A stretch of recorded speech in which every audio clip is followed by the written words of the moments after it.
Добро вечер, почитувани. 80-та епизода Cyber Команда, мал јубилеј, редовен термин 21:30 на Infomax YouTube каналот.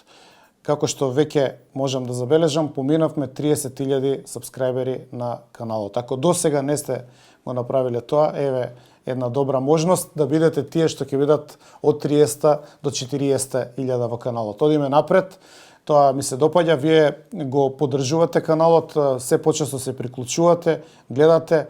Од наша страна мислам дека ги задоволуваме стандардите затоа што даваме многу информации, имаме многу материјали, имаме редовно програма и она што е најбитно, информациите се без цензура.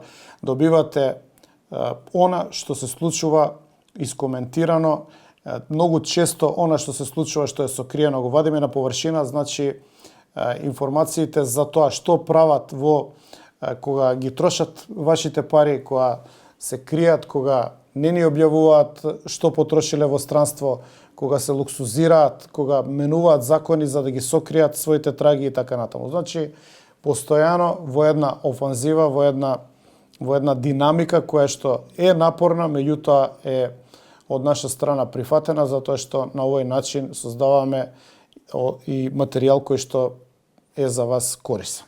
Значи, и оваа недела, како и претходните недели, имам за вас доста материјали кои што ги извадив.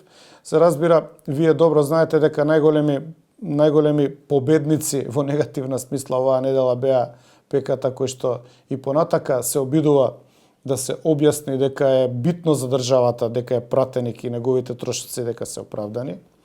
Исто така, за бисер можеме уште веднаш да го прогласиме црн бисер, негативен бисер, нешто што не требаше воопшто не да се случи, она што го направи, она што го изјави министерката за финансии, кога во една изјава која што е целосно неприфатлива, која што е дискриминирачка, забрани на жена која што нема оформено ради овој или оној начин, жена и пратеничка, која што нема на овој или оној начин пород, зашто воопшто не би смеели и не би требало да коментираме, бидејќи тоа се приватни работи, меѓутоа и забрани да коментира затоа што не била соодветна. Ова е една добра нацистичка поделба на работите, значи ние од врвот имаме право и секташка, како што нели објаснувавме во тешки муабети претходните денови, значи едно секташко групирање каде што само одредена група на луѓе има право да ја објавува вистината, а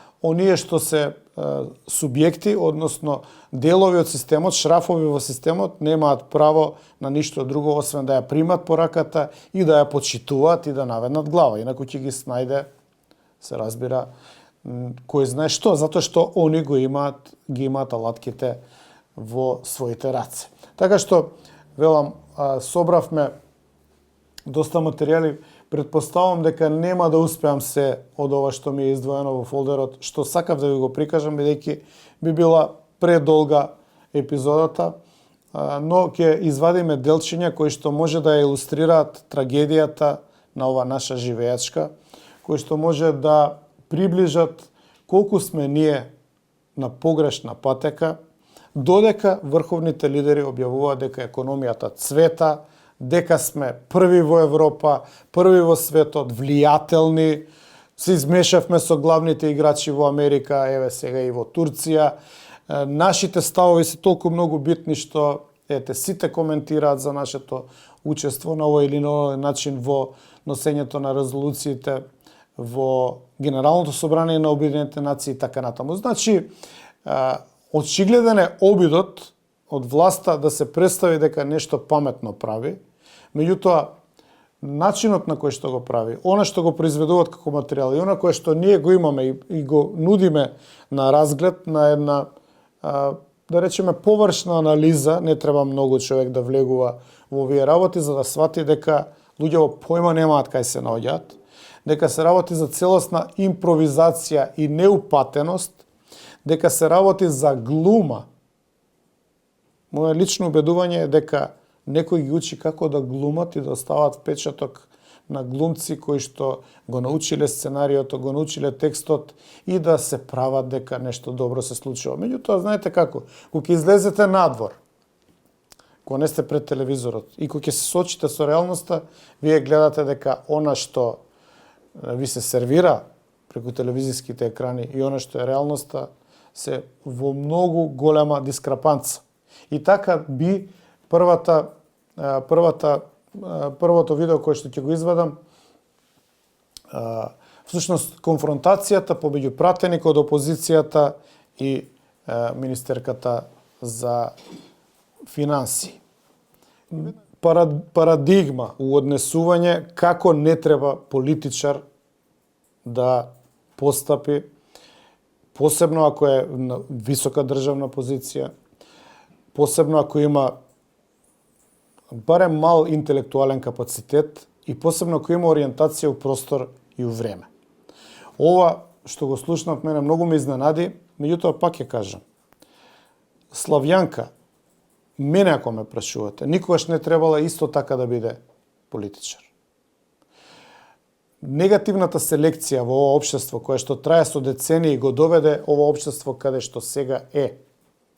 Но ја можам да ја коментирам Славјанка само низ призма на политика или идеолошка разлика, односно идеолошки разлики во спектарот на политичкото опозиционирање.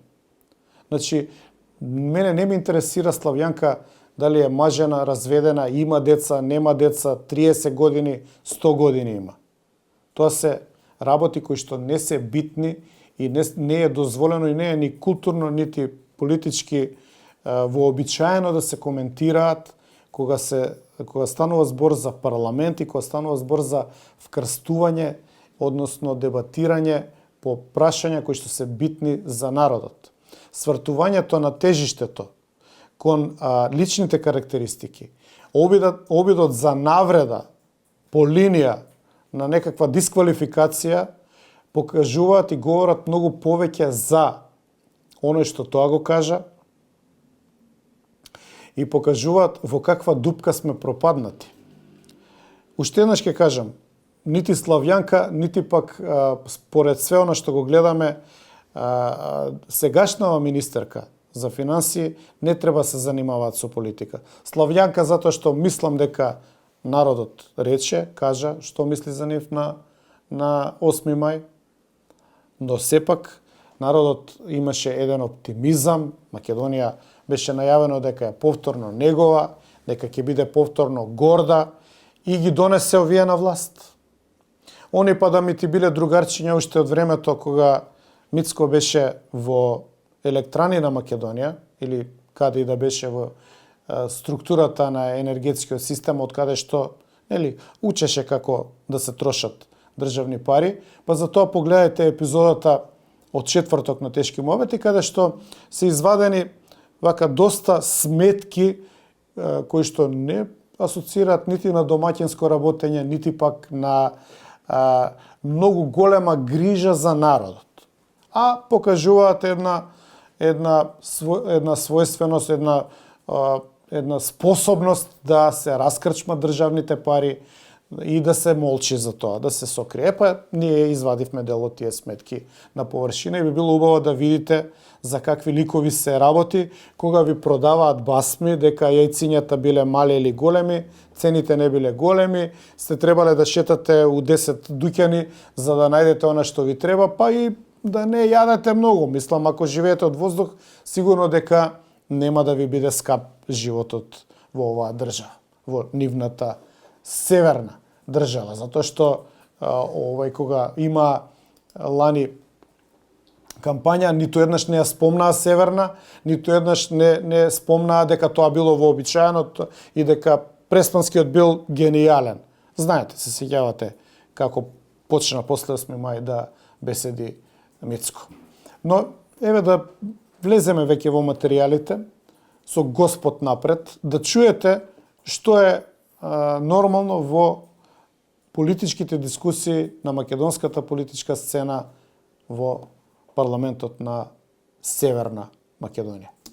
Моето второ пратеничко прашање е до министерката за Славјанка, финансии, гледам тука. Опозиционер, Министерка, се обидува нешто да направи, да каже. За мене нелогична изјава. Легитимно има право, пратеник е. Пак реков, За вас може би не требаше да може бе биде логично пратеник и искача и кога Грашов дискутира. резерва, Прашува. или дека едно 4-члено семејство треба да конзумира во текот на еден месец 13 литри млеко. Легитимни се Така прашањата. го потенциравте. Прво затоа што има За право кој цената пратеник да на ги табата на поставува. јајца не коментирам, може би имате И затоа некој што- допуст за редовност. И Но, може би и сака не да сакам упише оваа некој дебата политички со вас поен, но и апсолутно затоа да ја што следам прашањето на е битно. Тоа што значи Грашов Како 4-члено семејство да преживее Ама со следен таа пат кога одите кошничка во маркет, која а што рековте дека одите често, нели има земете 100 грама било кој цреши, маркет, 200 земете и грама испоредете кај си, време на готвење кој што на тој Мицко Грашов нели од не ги јаде конзерва, во кој зима. што за вас е нелогичен, и на оно другиот.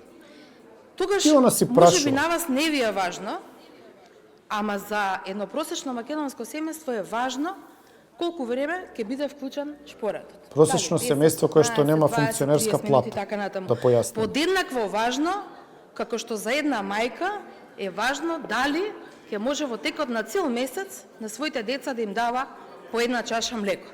Затоа што ако ја направиме логиката која што вие ја наметнавте за 4-члено семејство, тогаш ќе видите дека 13 литри млеко не се доволни, освен ако не го заменувате со бадемово или некое Така. друго. Моето прашање И до ово го вас е размислував. следно. А помислете и вие, дали Наместо се да доволни ни за држите 4-члено лекции семејство за домакинско пазарење, толку млеко? не е лошо И дали може да чуеме раснат вашиот став, децата тоа е и да вклучено израснат во во прашање, здрави, за ако нема намалување доволно на млеко? патните трошоци Само на помислете. пратениците и зошто ВМРО ДПМН како политичка партија не ги поддржа. И еве Пратеничка сега. Славјанка Петровска, не можам да кажам почитувана, затоа што за да кажам почитувана треба да го заслужите мојот почит прво. Пауза. Господјо министерке, никој не сака да ја заслужи вашата почит. На никој не му е гајле за вашата почит. Никој не ви е другар или подреден у парламентот, па да треба да ви се тресе или да ви се гребе. Вие не сте таму од позиција на надреден, мала лекција од парламентарно уредување. Вие не сте надредени на парламентот. Вие сте подредени на парламентот. Парламентот вас ве бира. Таа што ве прашува, иако 6-ти пат ќе кажам, не би требал да е Македонија нормална држава и таа никош не би требало да биде пратеник. Но таа е пратеник, гласана е.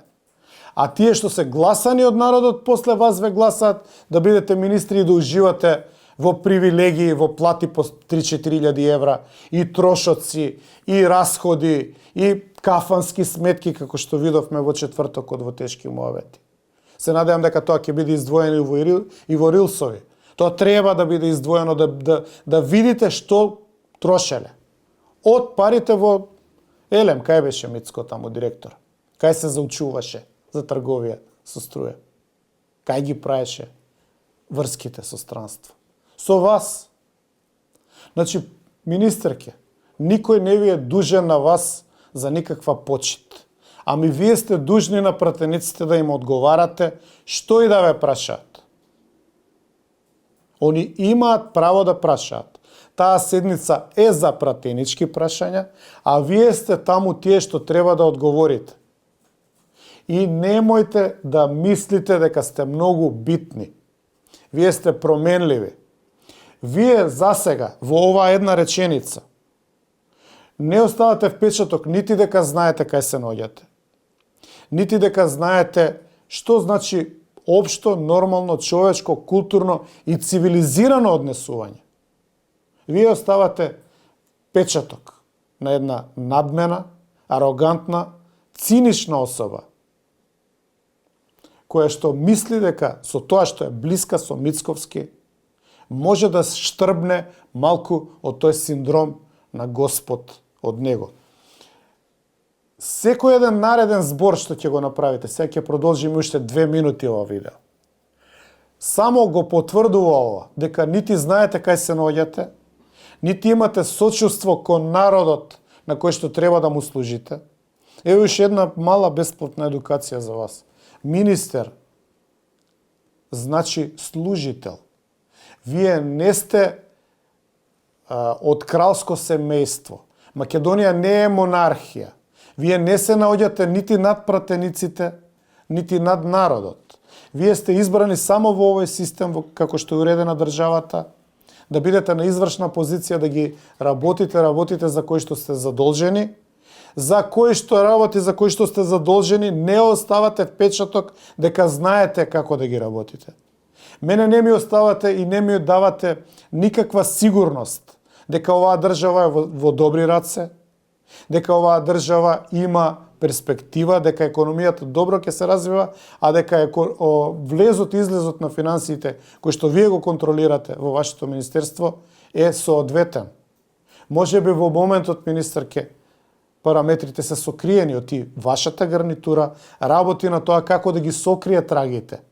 Како да не каже кај патува, колку троши, да не каже зошто троши. Меѓутоа тоа ќе излезе. Бројките, вие знаете, министерке, се неизбришливи. Еднаш том поминало низ системот, трагата останува. Дали ќе ја сокриете сега или не, е многу помалку битно. Она што го правите, сте оставиле трага и за тоа ќе бидете повикани еден ден на одговорност. Но тоа нека му мислат политичките партии. Она што сакам јас да го изанализираме е едно нечовечко, нецивилизирано однесување кое што не сум мислел дека може да се случи во парламентот. Во најмала рака не би требало да се случи која станува збор за дискусија за потрошувачка кошничка. Не станува збор ни за промена на вас како министер, не ве симнуваат од тронот, нити станува збор за недоверба на владата, па ајде, кој што стигне ќе збори. Се зборува за тоа како народот да преживее со бројките кои што се пред него, со инфлацијата која што не знаете да ја стопирате, со мерки кои што ги немате, со однесување кое што стимулира несигурност, кое што стимулира едно општо чувство на небезбедност и на размислување на секое едно нормално семејство како ќе го закрпи крајот и почетокот на месецот. Не очекував од жена, која што јавно ја бранев, во ситуации кога зборува дека пиела диазепами, вадеа лекарски решенија што уште не, очекував минимум почит. Пак ќе ви кажам, пауза. Вие треба да идете на некакво психолошко советување, дефинитивно. Никој не треба вас да ве почитува. Пратениците имаат обврска да ви постават прашања.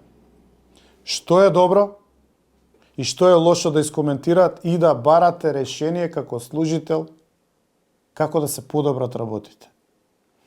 Сведувањето на оваа дискусија на лично чувство на ваше незадоволство од тоа кој како ви се обраќа е сосема промашена тема. Вие апсолутно сте на погрешно место. Ама тоа го знаете веќе, нели? Бидејќи јавноста буквално се подигна на нозе и мислам дека сте свесни каква грешка направивте. А таа грешка е само ради тоа што сте наакани, злобни и мислите дека се што ќе кажете е паметно. Епа не е. Посебно ова што го гледаме не е. Почит требаше да значи дека нема да спинувате, нема да вадите од контекст зборови, туку директно ќе ми го поставите прашањето. Бидејќи се однесувате така како што се однесувате, значи од овој момент ни таа минимум почит ја немам. Значи, не ме почитувате доволно, не се однесувате кон мене како политичко мало божество, пошто Мицковски е најголемото божество, Зевс. Бидејќи не се однесувате кон мене како божество, не ми се веднете, сега ќе видите што можам ја. Ова е преводот на оваа гестикулација на оваа персона што се представува како министер за финансии. Ќе ве прашам врз основа на што вие ги ставате во уста мајките, кои што имаат деца, и како вие знаете едно повеќе члено семејство колку треба да троши. Јас сум мајка на 2 сина и многу добро знам. Има ли ова држава комисија за заштита од дискриминација? Дали знаете дека е ова кривично дело? Дали знаете дека постојат закони против дискриминација? Дали знаете дека пред да станете министер, треба да имате општи познавања за реалноста во која што живеете? Дали знаете што значи обраќање на министер кон пратеник? Дали знаете што значи обраќање на пратеник кон министер? Очигледно не. Вие само едно знаете. Држи се блиску до Мицко, слушај го што ќе ти нареди, распишувај и отпишувај трошоци, покривај кри бројки и привилегиите се тука. Меѓутоа, пак ќе ви кажам, сметката ќе дојде за наплата. Немојте да мислите дека ова што го правите, не со овој неписмен, некултурен, нецивилизацијски, па да кажам и дивљачки одговор. Туку она што го правите таму кај што седите, во зградата Карши Белата палата, оставате трага за се. Го задолживте народот, не давате никакво чувство на сигурност. Знам колку треба да троши едно 4-члено семејство. И чисто вака да ви укажам да проверите на Државниот завод за статистика, согласно последниот попис кој што вие го направивте, а не ние, во Македонија просечно е 3-члено семејство. Не го направи ни Славјанка, ни СДСМ пописот, не го направи ни Мицко, ни ВМРО пописот, го направи Државниот завод за статистика. На тој попис обструкции правеше Мицко и вие, господјо. Правевте уцени, и тоа е кажано во четвртокот во тешки мојот, малку да се подсетиме. Правевте уцени, тешки уцени. Повикувавте на бойкот. Кој знае колку македонци останаа поради вашите неоттесани, нецивилизирани и антимакедонски ставови, кој знае колку македонци останаа непопишани. Па интервениравте на тој начин во структурата на државата со процентите. Знаете, вие сте у Министерство за финансии, треба да знаете дека било каква промена во проценти, било какво намалување вештачко на македонците, значи зголемување на проценти на некои други. А тоа автоматски значи да бараат химна на 2 јазици, бараат 3-4 вработувања во државна администрација, бараат и воведуваат академии, бидејќи они биле голем процент и така натаму.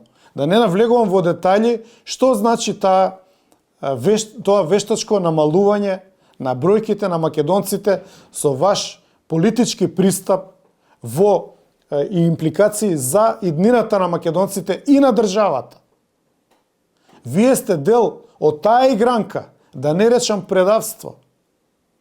Башка на страна што се зборува дека уцената била за некои 10-11 милиона тендер за фингерпринти, од кои што некои добро се офајдија на Халкидики.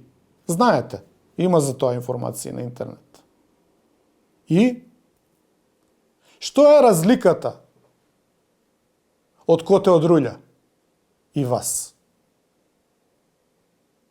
Коте од Руља, оној учесник војвода во Илинденското востание, кој што Каран Вангелис го преобрати за златни лири. Ама неговите деца не на Халкидики, него во Атина ги пратија да учат со грчката аристократија. И сега не е Коте, него е Котас. И има негов споменик од страна на грците изградено. Што е разликата во предавствата? Пак ќе се сведе дека работите само за личен интерес и за пари. И вие држите лекции. Вие кажувате, објаснувате. Многу брзо ќе дојдете во ситуација низ нос да ви искочат овие изјави. Затоа што ништо не работите. Се разбира, ништо не работите за Интересот на граѓаните, за себе работите супер. Цело време сите потези што ги правевте од опозиција и сега од власт се само за личен интерес и ништо друго. Треба да ви биде срам да ги броите чаши млеко на обичното македонско семејство, при што под македонско мислам и албанци, турци, срби, роми и сите други. Ако вие сте можеле ги подигнете вашите синови со една чаша млеко на ден, алал да ви е. Ја мислам дека за нормален развој е потребно малце повише од тоа. Со луѓе пак со кои што јас разговарав, бидејќи ако вие се зимате за право да кажете дека вие знаете што е кошничката, јас мислам дека најмалку 30 литри млеко треба за 2 деца кои имате дома месечно. Тоа е 1 литар за 2 деца дневно. Тоа е по пола литар дневно. Ај малку седнете таму, проучете што значи здрав нутриционистички развој на деца, па после правете се паметни во парламент. И приберете се поболу. Цел народ ве плука. Добро, да. Иванка Додовска ве бранеше, ама видовме 300-400 коментари. Не знам дали успеа сите да ги избришат. Видовме како ви коментираат и имаме и доста скриншотови. Ја немам спорно дека вие можеби сте најдобри другари приватно. Абе, знаете како?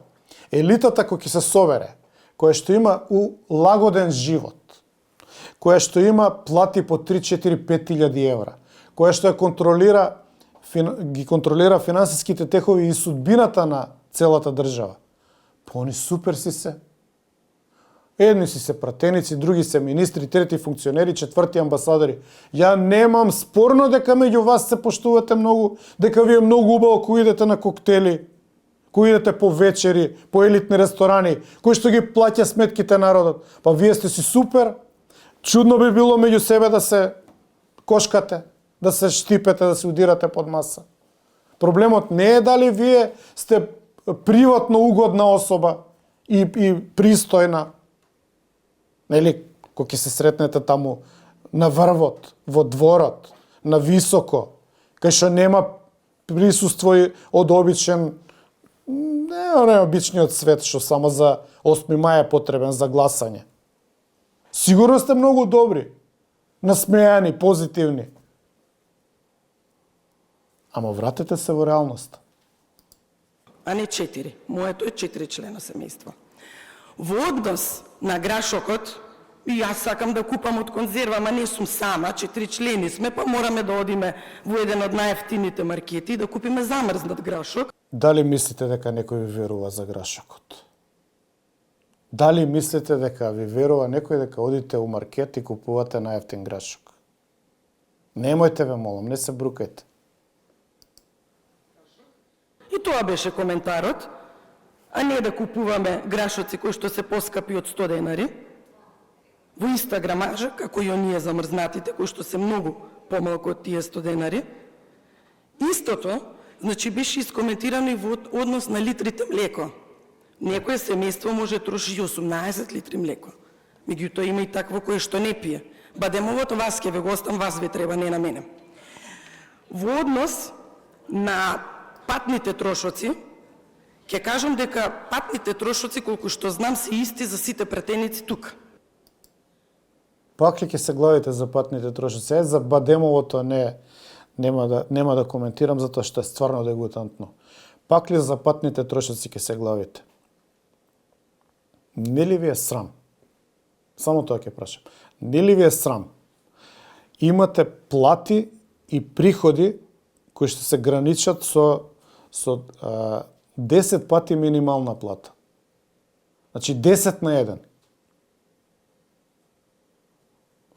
Со све овие патни трошоци ПКТ има 15 до 20 пати минимална плата месечно. Значи она што човек треба да го сработи во оваа држава, а има луѓе многу со минимална што работат. 15 години треба да работи човек за ПКТ што ги има приходите за една година. Од озгора што се умешани у други работи. Што збори народот, дека прават алаш вериш по прилеп. За сите работи, за сите предмети, решавање и така натаму. Баци рака Или како модерно што почнавме да ги викаме носење на бајадерички.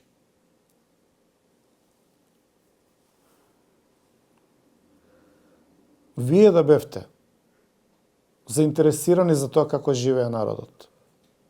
Да имавте едно чувство како живее народот. Да не бевте одлепени во орбитата на малите политички божества, кои што се политички божества само ради тоа што се блиски со големото политичко божество. Вие да имавте малку сочувство. Прво ќе ги укиневте патните трошоци или ќе ги намалевте на едно нормално ниво. Друго, еве да речеме за струјата. Па ќе го намалевте ДДВ-то, ако сочувствувате со народот. Цел народ кука од сметките за струја. Ама вас не ви е гајле, затоа што ДДВ-то иде во вашата касичка, а од вашата касичка со вашиот подпис каде што сакате. Патувања, хотели, прва класа, кафани, коли, расходи, вакви, онакви. За тоа вака се бодете, за ништо друго. И јас имам толку многу материјали што мислам 5 сата дека ќе трае емисијата, но негде мора да пресечам, да кратам. Ај само да видиме што направи Мицковски вчера во петокот со Ердоган и на што се согласи. Што е многу опасно како однесување, меѓутоа се разбира, нели, се оди на тоа дека 81,9 просекот нема да разбере што кажува, како кажува, каде кажува и зошто кажува. Се разбира све ова наменски, ова е додворување од нашето политичко суштество, кое што во моментот се сретнало со поголем политички бог и нормално, ако надоле газиш, нагоре се веднеш, ќутиш во очекување дека ќе добиеш милост. А ова што ќе го чуете, според мене е многу опасно и многу, знаете како, мешкање во работите на големите, каде што само да се свртат погрешно може многу да не заболи.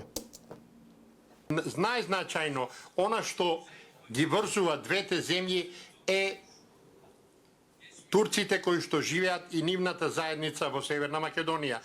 Тие порано од Анадолија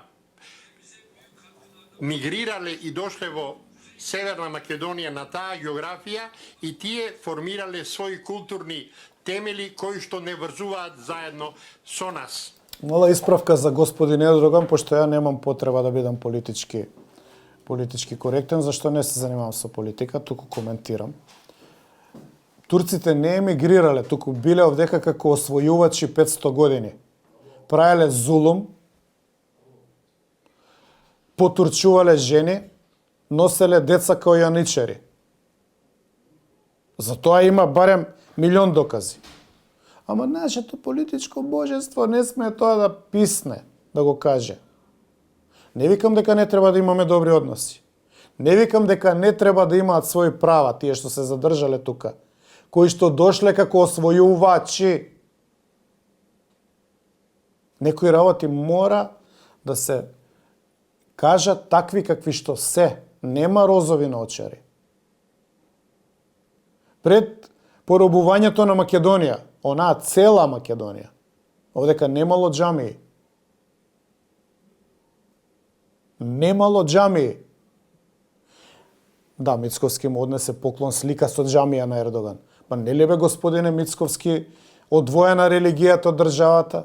Нели новогодишната кошничка одбивавте Божична да ја наречете тоа било религија, мешање? Како тоа само кон нашиот мнозински народ го применувате, а не и кон другите? После особено на турската заедница и ова наше пријателство кое што е под притисок на ФЕТО, ние мораме да се бориме заеднички против нив. Почитувани членови на медиумите и заедно со нашиот пријател Мицковски говоревме за Украина и за Газа. Ова е многу битно да се чуе. Говоревме за регионалните и за универзалните стратешки проблеми. И тука разменивме одредени мислења и за нас Клучно е во Ова е многу Украина битно. Многу да битно. се формира и натамо разговор и по мировен пат да се разреши тој проблем. Понатамо во Палестина, имаме заедничко мислење да се формираат две држави. И понатаму значи, сето ова што да се формираат две држави во Палестина. Нели први другари сме со американците и со израелците? Па чекајте, и Америка, и Израел, па и Египет и Саудиска Арабија се против две држави. Дали знаете, господине Мицковски, што сте разговарале со Ердоган? Или да иде денот, или па дека поголемо политичко божество, па не е убаво да му кажете дека не се согласувате со него. Или сега ќе отидете у Израел, па ќе кажете за една држава, се залагате. Значи, кај да отидете, што е конјунктурно во текот на денот, што домаќинот, што сака да чуе тоа, кажете му го тоа.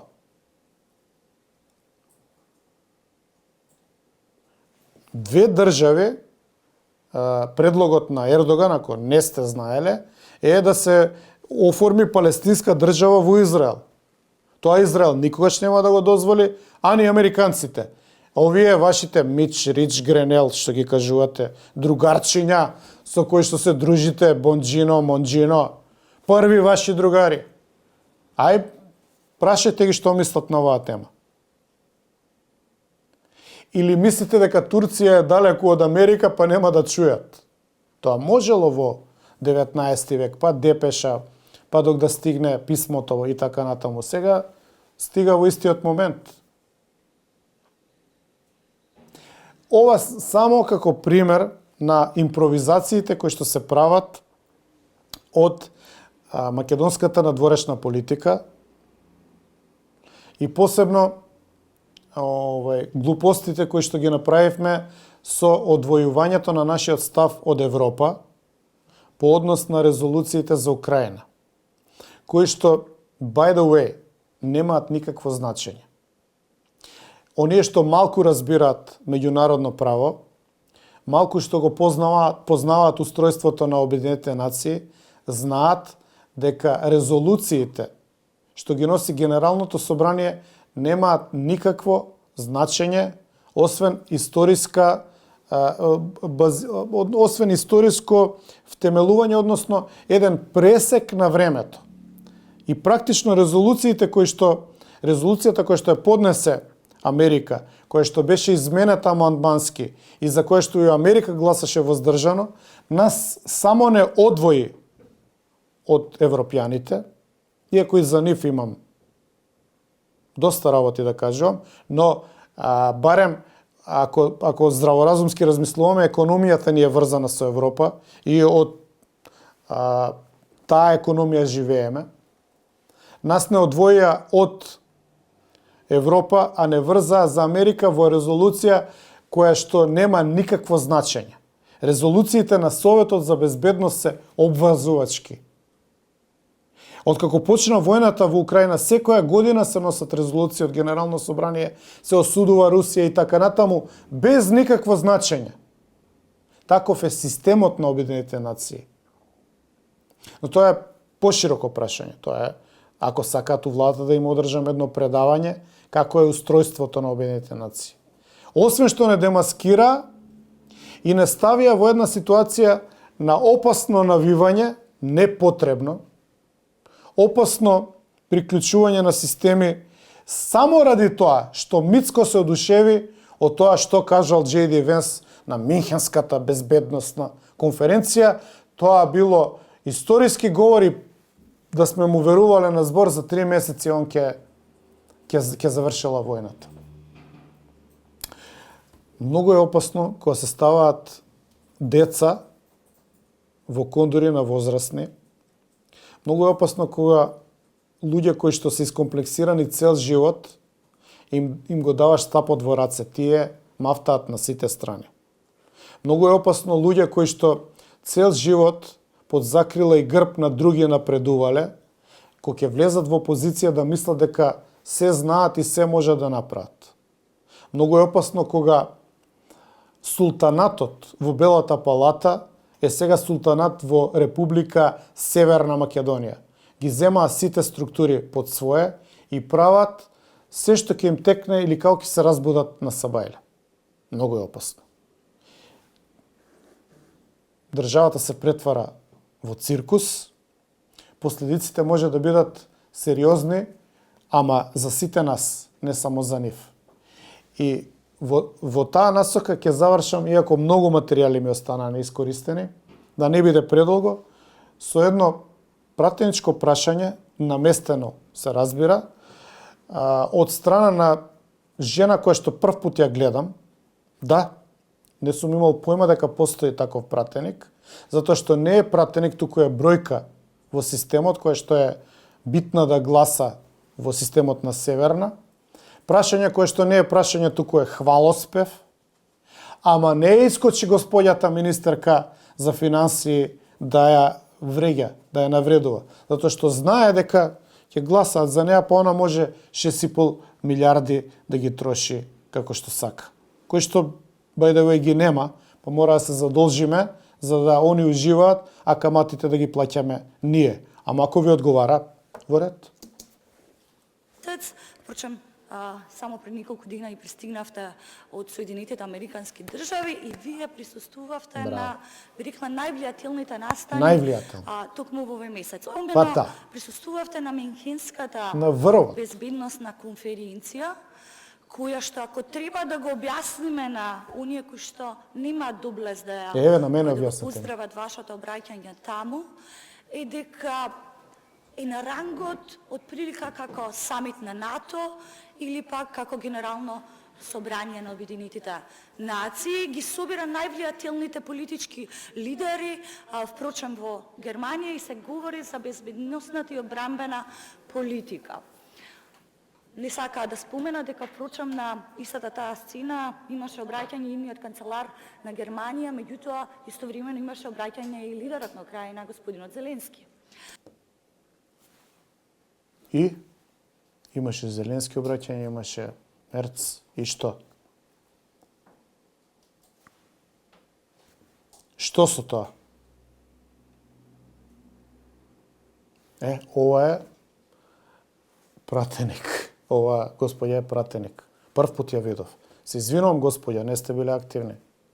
Мислам, може сте биле активни по некои комитети таму, по каналите на моќите во Белата палата. Меѓутоа, ова што го видов е буквално одушевување од политичкото суштество и врховниот бог Зевс, затоа што ви дал функционерска плата од 2.500 евра. И ништо друго. Почитувани, ова беше 80-та епизода Cyber Команда. Имав доста комични материјали, ќе ги прескокнам, навистина го ценам вашето време. Доволно е за оваа епизода. Јас сум Филип Петровски. Гледајте ме редовно во сабота во 21:30 на Infomax YouTube каналот, на Infomax Facebook каналот, на TikTok, кај мене на Facebook.